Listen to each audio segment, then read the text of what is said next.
Charles Edward Green, also known as Mean Joe Green, was one of the best defensive players the league has ever seen.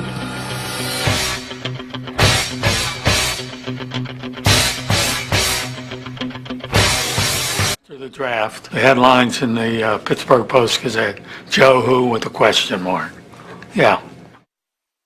If you understand the context of the time, people expected that the Steelers probably drafted another no-name who was no good. I'd never heard of Joe Green. I'd never actually heard of North Texas State. I was just kind of shocked that, oh, here we go, another high draft choice that's not going to work out.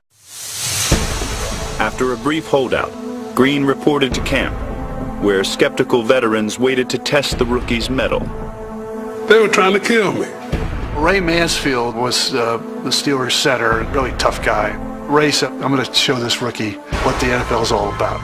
Ray fired out. Joe took him and just threw him up in the air. I mean, he was just gone. And they crushed the running back, and we were all like, oh my God, did you see that? We were huge fans, all of that fast.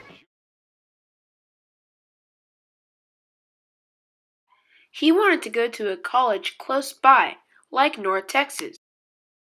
Yeah, so what? The name kinda sounds cool, but what did he do? Was he like some professional hand model or something? No, you dimwit. He's a professional football player. One of the best. He went to North Texas University, the same school my mom went to. This is the football stadium, his favorite place in the whole campus. It was very aggressive. I remember one time we was playing this team and he had this real good running back and Joe hit him and drove him into the light post and busted the lights out of the light post. I thought they were going to arrest Joe.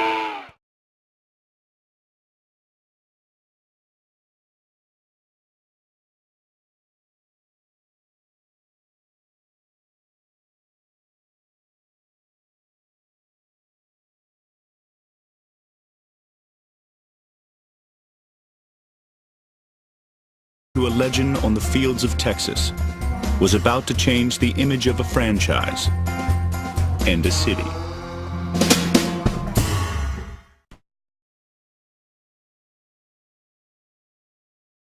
Did you know that Mean Joe Green is one of the only players that has one for the thumb for Super Bowl rings? And he went to the Pro Bowl 10 times? That's really good for a football player.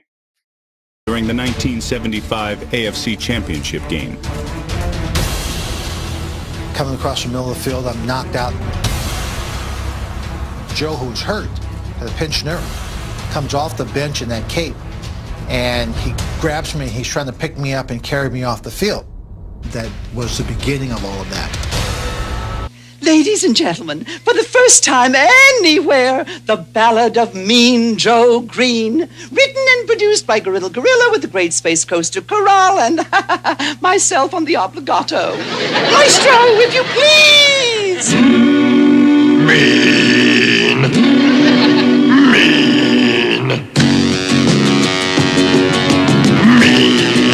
Mean Joe Green, the nicest man you'd ever seen. A big, tall football tackle machine. It's mean. It's Joe Green. Hold it. Well, what's the matter? I'm not mean. Well, in the second line, I said you were the nicest man I've ever seen. As you could see from that short clip, Mean Joe Green really is nice when he's not playing the game. But when he is playing the game, he's a fierce competitor. Here is another example of Mean Joe Green's niceness off the field. I just want you to know, I think you're the best ever. Yeah, sure. Want my Coke? It's okay, you can have it. No. Really, you can have it. Okay. A Coke and a smile makes me feel good. Makes me feel nice. See you around. That's the way it should be. I like to say, Hey, kid. the whole world is smiling with me. Coca-Cola has life. Have a Coke and Thanks, Mean Joe. smile.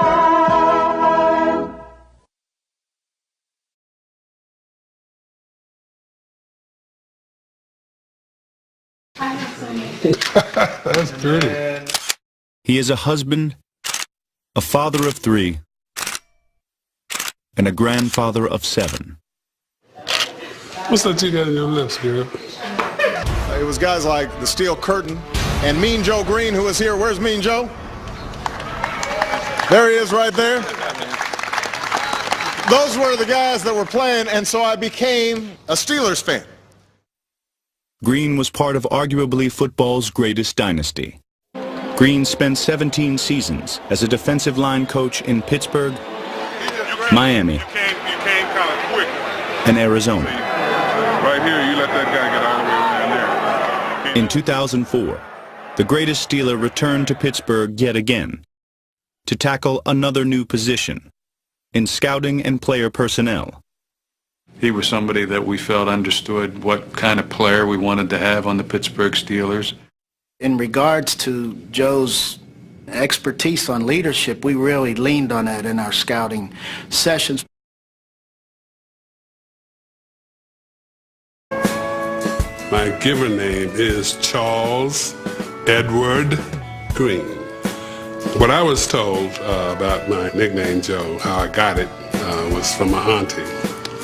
And born in '46, that was during the reign of Joe Louis as heavyweight champion, and she thought I was hefty and bulky enough to be called Joe Louis, and she started calling me Joe, and it kind of stuck.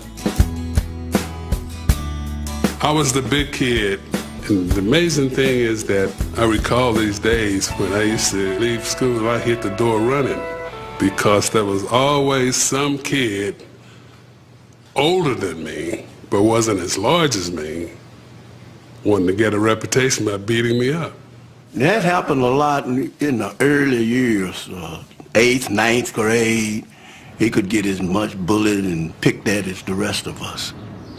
This guy's name was Speedy. He was about 2, 3 years older than me, and he was a good-sized guy. And when Speedy got bored, he'd go look for Joe, and he'd beat up Joe. Speedy was a bully. He was not a small guy himself. And he kept messing with him and messing with him and messing with him. My mom had given me $5 for my insurance for the football team. And Speedy took the $5. And I said, Speedy, man, you took my $5. Well, yeah, I did. What you gonna do about it? Whew. It was on. It was over. And he caught him, and he was down between the bleachers, and Joe whooped him something. Never had a problem out of Speedy no more. After that day, I didn't have to run anymore from these kids that wanted to beat me up. You know, because of all that had happened in the past, I was playing catch up. I was beating up everybody that I could, I owe you. In a summary of all that, you learned how Mean Joe Green got his nickname, why Mean Joe Green is in the Hall of Fame, who Mean Joe Green is, what he did in his NFL and college career. And that should be enough to do basically anything you want if you want to explain who Mean Joe Green is to a fellow relative or friend.